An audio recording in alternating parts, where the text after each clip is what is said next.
الحمد لله رب العالمين والصلاة والسلام على أشرف الأنبياء والمرسلين وعلى آله وأصحابه أجمعین۔ معزز و محترم سامعین و ناظرین، خلاصہ تراویح کے 14ویں سیشن کے ساتھ آپ کی خدمت میں حاضر ہوں۔ ہم سورہ انبیاء پڑھ رہے ہیں، پارہ نمبر 17 ہے۔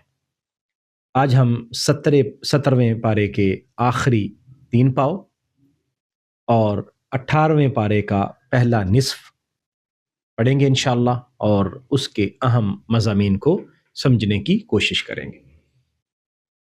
آج کی منزل کا آغاز حضرت ابراہیم علیہ السلام کے ذکر خیر سے ہو رہا ہے۔ حضرت ابراہیم علیہ السلام اللہ تبارک و تعالیٰ کے ان برگزیدہ انبیاء کرام میں سے ہیں، ان اولو العزم رسولوں سے ہیں جن کو جد الانبیاء ہونے کا شرف حاصل ہے۔ حضرت ابراہیم علیہ السلام نے جب اپنی آنکھ کھولی اور آپ نے دیکھا کہ یہ کیا کر رہے ہیں، یہ تو ان بتوں کی پوجا کر رہے ہیں، اپنے ہاتھوں سے تراشے ہوئے پتھر کے صنم اپنے خدا بنا کر بیٹھے ہوئے ہیں اور ان کو سب کچھ سمجھتے ہیں۔ آپ نے ان سے مکالمہ کیا، ان کو سمجھایا، لیکن وہ بات کو سمجھنے کی طرف نہ آئے۔ آپ نے پھر ان کو سمجھانے کے لیے ایک عمل کرنے کا پروگرام بنایا۔ جب وہ سارے لوگ جو ہے وہ نکل گئے اور اپنے خاص ان کی تقریب تھی، جب اس پر گئے تو آپ نے ان کے جو بت تھے ان کو توڑ دیا۔ فَجَعَلَهُمْ جُزَازًا إِلَّا كَبِيرًا لَهُمْ، قرآن فرماتا ہے آپ نے ان کو ٹکڑے ٹکڑے کر دیا، لیکن جو بڑا ہے اس کو رہنے دیا۔ جب واپس آئے تو بڑے حیران ہوئے اور انہوں نے کہا کہ یہ ہمارے خداؤں کے ساتھ یہ سلوک کس نے کیا؟ تو کسی نے کہا کہ ابراہیم خداؤں کے بارے میں طرح طرح کی باتیں کرتے ہیں، ان سے پوچھو۔ حضرت ابراہیم سے پوچھا تو حضرت ابراہیم نے کہا کہ مجھ سے کیوں پوچھتے ہو؟ یہ جو بڑا ہے اس سے کیوں نہیں پوچھتے؟ اس نے کیا ہو۔ ان کو پھر عقل اور شعور آیا کہ ہم بڑے سے کیسے پوچھیں، ہم پوچھ تو نہیں سکتے کیونکہ اس کو تو کوئی پتہ ہی نہیں ہے، وہ تو بت ہے۔ لیکن باوجود اس کے کہ سمجھ رہے تھے، عقل اور شعور ان کا کام کر رہا تھا کہ ہم اس سے کیا پوچھیں گے، اس کو تو پتہ ہی کوئی نہیں ہے، لیکن ان کی جھوٹی غیرت اور جھوٹی خواہشات اور ان کی اپنی غلط توجیہات نے ان کو حق تسلیم کرنے سے روک دیا، اور انہوں نے بجائے اس کے کہ وہ مان لیتے، کیا کہا؟ نُکِسُوا عَلَىٰ رُؤُوسِهِمْ لَقَدْ عَلِمْتَ مَا هَٰؤُلَاءِ يَنطِقُونَ، سروں کو جھکا لیا، شرمندہ ہوئے اور کہنے لگا کہ ابراہیم آپ بھی جانتے ہیں کہ یہ تو بولتے نہیں ہیں۔ تب حضرت ابراہیم علیہ السلام نے تھوڑا مارا اور فرمایا کہ پھر تمہیں خیال کرنا چاہیے، تم ان بتوں کی پوجا کرتے ہو جو نہ کسی نفع کے مالک نہ نقصان کے مالک۔ اب بجائے اس کے کہ وہ حضرت ابراہیم علیہ السلام کے اس دعوت حق کو تسلیم کر لیں اور قبول کر لیں، انہوں نے حضرت ابراہیم علیہ السلام کو آگ میں ڈالنے کا پروگرام بنایا۔ اس کا بھی یہاں ذکر ہے، انہوں نے کہا کہ آگ میں ڈال دو۔ حضرت ابراہیم کو آگ میں ڈالا، اللہ تعالیٰ نے حکم دیا یا نار کونی بردا وسلاما علی ابراہیم، آگ ٹھنڈی ہو گئی اور ابراہیم علیہ السلام کا کچھ بھی نہیں بگاڑ سکی۔ فرمایا اس طرح یہ لوگ نبیوں کے خلاف اور اللہ کے نیک بندوں کے خلاف اس طرح مکر اور فریب کرتے ہیں، لیکن اللہ تعالیٰ اپنے بندوں کو محفوظ رکھتا ہے۔ اسی سورہ انبیاء کے اندر دیگر نبیوں کا بھی ذکر ہے، حضرت لوط کا ذکر ہے، حضرت اسحاق کا ذکر ہے، دیگر انبیاء کرام کا ذکر ہے، اور یہاں پر حضرت داؤد و سلیمان علیہ السلام کا بھی ذکر ہے کہ اللہ تعالیٰ نے ان کو کیا حکومت عطا فرمائی اور کیا سلطنت اور سطوت عطا فرمائی۔ حضرت سلیمان علیہ السلام کو تو کمال عطا فرمایا، حضرت داؤد علیہ السلام کو یہ کمال تھا، حاصل تھا کہ ان کے ساتھ پرندے بھی اور ان کے ساتھ درخت بھی اور پہاڑ بھی اللہ کا ذکر کرتے اور عبادت کرتے تھے۔ جب وہ اللہ کا ذکر کرتے تو سارے ان کے ساتھ ان کے ہم نوا ہو جاتے اور اللہ کا ذکر کرتے۔ حضرت سلیمان علیہ السلام کو اللہ نے ہوا بھی ان کے تابع کر دی اور مسخر بنا دی، اس کا بھی یہاں ذکر ہے۔ حضرت ایوب علیہ السلام کا ذکر ہے، حضرت ایوب کا صبر ایوب ایک استعارہ ہے، اور حضرت صبر ایوب ایک مثال ہے، جو ایسا صبر شاید کسی نے کیا ہوگا جو حضرت ایوب علیہ السلام نے کیا۔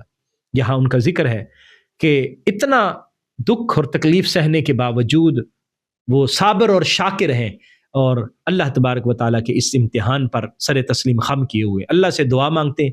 جب یہ دعا مانگی کہ انی مسنی الضر وانت ارحم الراحمین، تو اللہ تعالیٰ نے ان کی اس تکلیف کو دور فرما دیا اور اپنی خاص رحمتیں برکتیں نازل فرمائی۔ حضرت اسماعیل، حضرت ادریس اور حضرت ذوالکفل کا یہاں ذکر ہے۔ فرمایا یہ ساری ہماری رحمت کے جلوں میں رہتے تھے اور اللہ تعالیٰ ان پر اپنا فضل و کرم فرماتا تھا۔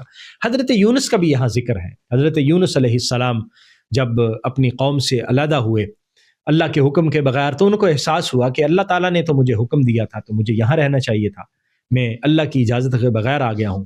وہ دریا میں جاتے ہیں اور ایک مچھلی ان کو اپنا لقمہ بنا لیتی ہے، اور وہ مچھلی کے پیٹ میں ایک عرصہ دراز تک رہتے ہیں، اور وہاں ان کی دعا کیا ہے؟ لا الہ الا انت سبحانک انی کنت من الظالمین۔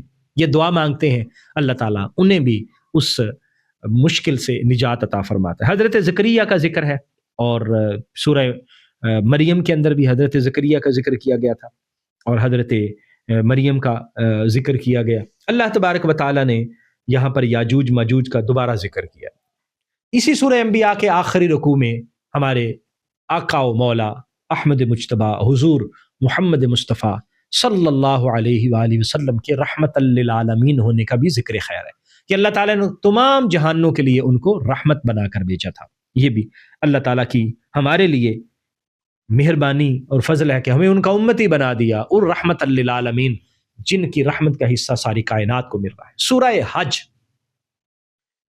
سورہ حج کا آغاز قیامت کی ہولناکی کے ذکر کے ساتھ ہو رہا ہے کہ قیامت کا جو زلزلہ ہوگا وہ بہت سخت ہوگا، اور اس وقت صورتحال کیا ہوگی کہ دودھ پلانے والی اپنے بچے سے بھی بے نیاز ہو جائے گی، کہ جو ماں جس کا ایک نو مولود بچہ ہو، نیو بورن بیبی، اس کے ساتھ کتنا لگاؤ ہوتا ہے، کس قدر دکھ تکلیف سہ کر وہ بچہ اللہ تعالیٰ اس کو عطا فرماتا ہے۔ لیکن قیامت کی ہولناکی ایسی ہوگی کہ اس کو وہ بچہ بھی بھول چکا ہوگا۔ یہاں فرمایا کہ پیٹ کے اندر جو بچے ہوں گے وہ بھی اس خوفناک صورتحال کو دیکھ کر ضائع ہو جائیں گے اور حمل ختم ہو جائیں گے، اور لوگوں کو ایسے دیکھیں گے کہ لوگ مدہوش ہوئے حالانکہ وہ کوئی بے ہوش نہیں ہے، نہ مدہوش بھی نہیں ہے، یعنی نشے کی حالت میں لگ رہے ہوں گے، حالانکہ نشے کی حالت میں نہیں ہوں گے۔ قیامت کی ہولناکی ایسی ہوگی کہ صورتحال ایسی ہو چکی ہوگی۔ اللہ تعالیٰ نے تخلیق انسانی کا ذکر کیا، انسان کو نطفے سے بنایا، اور پھر کس طرح اس کو گوشت کا لوتھڑا بنایا، پھر اس کے اندر ہڈیاں آئیں، پھر اس کو ایک وجود عطا کیا، زندگی عطا کی، روح پھونکی، اس دنیا میں آیا اور آ کے اللہ کا انکار کرتا ہے کہ کون اللہ، کون مجھے بنانے والا؟ فرمایا کہ جس نے تجھے ابتدا میں بنایا ہے وہ دوبارہ بھی تمہیں پیدا کرنے پر قادر ہے، تمہارے زندہ کرنے پر دوبارہ بھی قادر ہے۔ کائنات کا یہاں پر ذکر کیا گیا، اور ہمیں یہ بات سمجھائی گئی کہ اللہ کا ذکر، اللہ کی عبادت اور اللہ کے ساتھ جو ہمارا تعلق ہونا چاہیے وہ اخلاص پر مبنی ہونا چاہیے۔ اس کا کوئی مقصد دنیا کا نہیں ہونا چاہیے، دنیاوی لالچ نہیں ہونا چاہیے، کوئی مقصد نہیں، بلکہ اللہ کی رضا۔ فرمایا کہ لوگ ایسے ہیں من یعبد اللہ علی حرف، جن کو اللہ کی عبادت تو کرتے ہیں لیکن اللہ کی عبادت بھی ان کا کوئی مقصد ہے جس کے لیے کر رہے ہیں۔ اگر مقصد مل گیا، کوئی خیر نصیب ہوگی تو مطمئن ہو جائیں گے، ٹھیک ہے، اگر نہ ملی، خیر نہ ملی، اللہ نے کوئی آزمائش دے دی تو پھر شکوہ کناہ ہوں گے، اللہ سے پھر شکایتیں کریں گے، شکوے کریں گے۔ میں نماز بھی پڑھتا ہوں تو پھر بھی مجھے مشکل آتی ہے، ذکر بھی کرتا ہوں، روزے بھی رکھتا ہوں تو پھر بھی پریشانی آتی ہیں، اور میں یہ تو پھر ایک سودا ہے جو آپ کر رہے ہیں، اور ایک مقصد دنیا ہے جس کے لیے اللہ کی عبادت کر رہے ہیں۔ نہیں، اللہ کی عبادت اس لیے کریں کہ وہ لائق عبادت ہے، اللہ کی عبادت اس لیے کریں کہ ہمارا حق بنتا ہے کہ اس کی عبادت کرنا، اللہ کی عبادت اس لیے کریں کہ بندگی کا معاوضہ، یعنی بندگی کا بدلہ اللہ کی عبادت ہے۔ معاوضہ تو خیر ہم کیا دے سکتے، لیکن سر تسلیم خم کرتے ہوئے اللہ کے حکم پر عمل کرنا، یہی انسان کو زیب دیتا ہے۔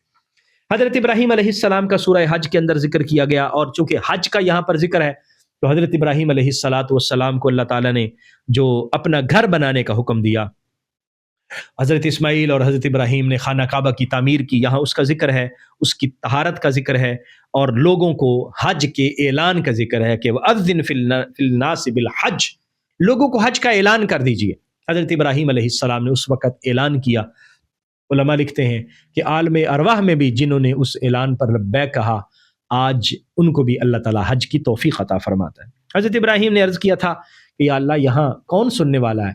تو اللہ نے فرمایا کہ ابراہیم تم کہو، اللہ تبارک تعالیٰ خود آواز لوگوں تک پہنچا دے گا۔ اللہ تعالیٰ کی جو نشانیاں ہیں ان کی تعظیم یہ اللہ تعالیٰ کے تقوی میں شامل ہے۔ صفا اور مروہ اللہ کی نشانیاں ہیں، اور وہ جانور جو قربانی کے لیے پیش کیا جائے گا وہ اللہ کی نشانی ہے۔ اسی طرح دیگر جو شعائر اللہ ہیں ان کی تعظیم یہ اللہ تبارک و تعالیٰ کی عبادت میں شامل ہے، اور اس کو تقوی قرار دیا گیا ہے۔ اصحاب مدین کا یہاں پر ذکر کیا گیا ہے، اور فرمایا گیا کہ انہوں نے جو غلطیاں کی سو غلط تھا۔ قربانی کا ذکر کرتے ہوئے حج کے بعد کی جو قربانی ہے اس کا ذکر کیا، اور فرمایا کہ اللہ تبارک و تعالیٰ کو نہ تمہارا گوشت پہنچتا ہے نہ خون پہنچتا ہے، بلکہ اللہ تبارک و تعالیٰ کو تمہارے دل کا تقوی پہنچتا ہے کہ تم اللہ تبارک و تعالیٰ کی بارگاہ میں عبادت کیسے پیش کرتے ہو۔ سورہ مومنون 18ویں پارے کا آغاز سورہ مومنون سے ہے، جہاں اہل ایمان کی صفات بیان فرمائی گئی۔ اہل ایمان کون ہوتے ہیں؟ فرمایا اہل ایمان وہ ہیں جو اپنی نماز میں خشوع کرتے ہیں، اہل ایمان وہ ہیں جو لغو چیزوں سے، فضول چیزوں سے بچتے ہیں، زکوٰۃ ادا کرتے ہیں، اپنی شرمگاہوں کی، اپنی عزت کی حفاظت کرتے ہیں، اور اپنی امانتوں کا خیال رکھتے ہیں، اپنی نمازوں کو ضائع ہونے سے بچاتے ہیں۔ یہی وہ لوگ ہیں کہ جو جنت الفردوس کے مالک ہوں گے، اور اللہ تعالیٰ ان کو جنت الفردوس کی وراثت عطا فرمائے گا۔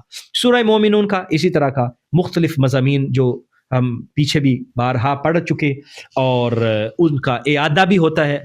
ان کا اعادہ اس لیے ہوتا ہے تاکہ ہمیں یاد رہے۔ قیامت کے دن اعمال کا وزن ہوگا، جن کے اعمال وزنی ہوں گے، جن کے اعمال بھاری ہوں گے، اولئک هم المفلحون، وہ کامیاب ہوں گے، اور جن کے نیک اعمال کا وزن ہلکا ہو جائے گا، گناہ بھاری ہو جائیں گے، وہ خسارے اور گھاٹے میں رہیں گے، اور وہاں پھر طرح طرح کے عذر پیش کریں گے۔ کوئی کہے گا یا اللہ میری بدبختی مجھ پر غالب آ گئی، اس وقت میری عقل پر پردہ پڑا ہوا تھا، اب مجھے تو دوبارہ دنیا میں واپس بھیج، تو دوبارہ دنیا میں واپس بھیجے گا تو میں اب صحیح انسان بن کے، صحیح تیرا فرما بردار بن کے زندگی گزاروں گا، تو ذرا مجھے ایک موقع تو دے، اب دوبارہ بھیج۔ اللہ تبارک و تعالیٰ فرمائے گا خاموش ہو جاؤ، اور اللہ اپنی رحمت سے ان کو دور فرما دے گا، اور فرمائے گا لا تکلمون، آج مجھ سے بات بھی نہ کرو۔ دنیا میں نے اپنے نبی بھیجے، پیغام بھیجا، اس وقت تم نے میرے پیغام کو کوئی اہمیت نہیں دی، اس لیے آج تمہارے ان عذروں کو اور تمہاری ان معذرتوں کو کسی کھاتے میں نہیں رکھا جائے گا۔ اللہ ان کو اپنی رحمت سے دور فرما دے گا۔ فرمایا تم کیا سمجھتے ہو ہم نے تمہیں ایسے فضول میں پیدا کیا ہے؟ سورہ مومنون کا اختتام ان الفاظ کے ساتھ ہوتا ہے، تم یہ گمان کرتے ہو ہم نے تمہیں ایسے ہی پیدا کیا ہے اور تم ہماری طرف نہیں آؤ گے؟ اللہ قادر مطلق ہے، وہ سب سے بڑا شہنشاہ بادشاہ ہے، وہی وہ رب عرش کریم ہے، عرش کریم کا مالک ہے، وہ رب ہے، اس نے ہی تخلیق فرمایا۔ تم یہ کہو رب اغفر ورحم وانت خیر الراحمین، اللہ سے اس کی بخشش مانگو، اللہ سے اس کی رحمت مانگو، وہی ارحم الراحمین ہے اور بہترین رحم فرمانے والا ہے۔ سورہ نور کے 2 رکوع، اختتامی 2 رکوع، یعنی سورہ نور کے ابتدائی 2 رکوع آج کے خلاصے کے اختتامی 2 رکوع ہیں۔ سورہ نور کا آغاز قرآن مجید کی عظمت سے ہو رہا ہے۔ سورہ نور یہ وہ اہم سورہ ہے کہ جس کے اندر ہمارے بہت سارے معاملات کو ذکر کیا گیا، ہمارے خانگی معاملات کو ذکر کیا گیا، بہت سارے جرائم کا یہاں ذکر کیا گیا اور ان کی سزاؤں کا ذکر کیا گیا۔ ہماری گھریلو زندگی کے اندر کچھ قباحتیں جب پیدا ہوتی ہیں تو ان کے حل کو یہاں پر بیان کیا گیا۔ آغاز دوسری آیہ مبارکہ ہے وہ زنا کی سزا کا ہے۔ اگر مرد اور عورت اگر یہ برا کام کرتے ہیں، اور یہ غیر شادی شدہ مرد اور عورت کی سزا کا ذکر ہے، ان کو 100 کوڑے لگائے جائیں گے۔ اگر غیر شادی شدہ مرد یا عورت اگر برائی کرتے ہیں یعنی زنا کے مرتکب ہوتے ہیں تو ان کو 100 کوڑے لگانے کی سزا کا یہاں ذکر فرمایا گیا، اور یہ فرمایا گیا ہے کہ ان کو سب کے سامنے یہ سزا دی جائے گی چھپ کے نہیں، تنہا نہیں، اور پھر کوئی نرمی بھی نہیں ان کی سزا میں ہوگی. اللہ تعالیٰ سخت سزا کا حکم دے رہا ہے. لیکن ایسا ہی نہیں ہے کہ کسی ایک بندے نے آ کے کہہ دیا کہ فلاں نے یہ برا کام کیا ہے تو اس کو سزا دی. نہیں، اس کے لیے 4 گواہوں کی ضرورت ہے. 4 مرد گواہ ہوں گے اور وہ گواہی دیں گے اور باقاعدہ طور پر اس برے فعل کو جو انہوں نے اپنی آنکھوں سے دیکھا اس کو بیان کریں گے، تب یہ سزا ملے گی. یا پھر دوسری صورت یہ ہے کہ جو گناہ گار ہیں، جو یہ عمل کرنے والے، وہ خود اقرار کر لیں کہ ہم نے یہ گناہ کیا. ہمارے گھروں کے اندر یہ معاملات ہو جاتے ہیں. اگر کسی شخص نے، ایک صحابی کے حوالے سے اس کا ذکر ہوتا ہے کہ انہوں نے دیکھا کہ ان کی جو زوجہ تھی ان کا کسی کے ساتھ ناجائز تعلق تھا اور انہوں نے اپنی آنکھوں سے دیکھ لیا یہ سارا کچھ ہوتے ہوئے، تو انہوں نے نبی کریم صلی اللہ علیہ وآلہ وسلم کی بارگاہ میں عرض کر دی. خیر، اس وقت اللہ تعالیٰ نے یہ آیات مبارک نازل فرمائی.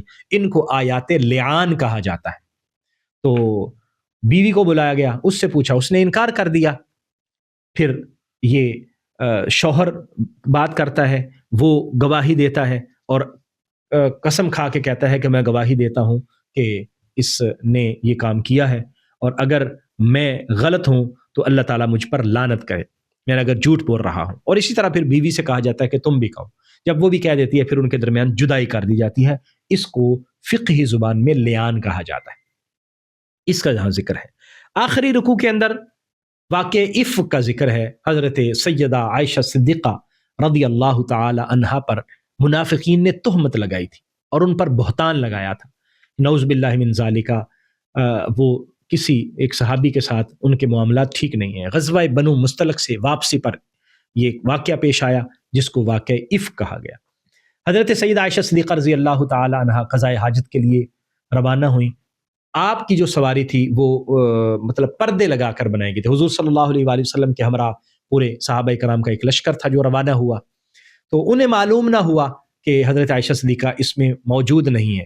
جب کہا گیا کہ سارے اپنے اپنی سواری پر سوار ہو جاؤ، ہم نے روانہ ہونا ہے، تو سب سوار ہو گئے. انہوں نے سمجھا شاید حضرت عائشہ صدیقہ بھی سوار ہو گئی، لیکن حضرت عائشہ صدیقہ قریب ہی جنگل میں تھی. جب آپ واپس آئیں تو دیکھا قافلہ روانہ ہو چکا ہے. آپ وہیں بیٹھ گئے.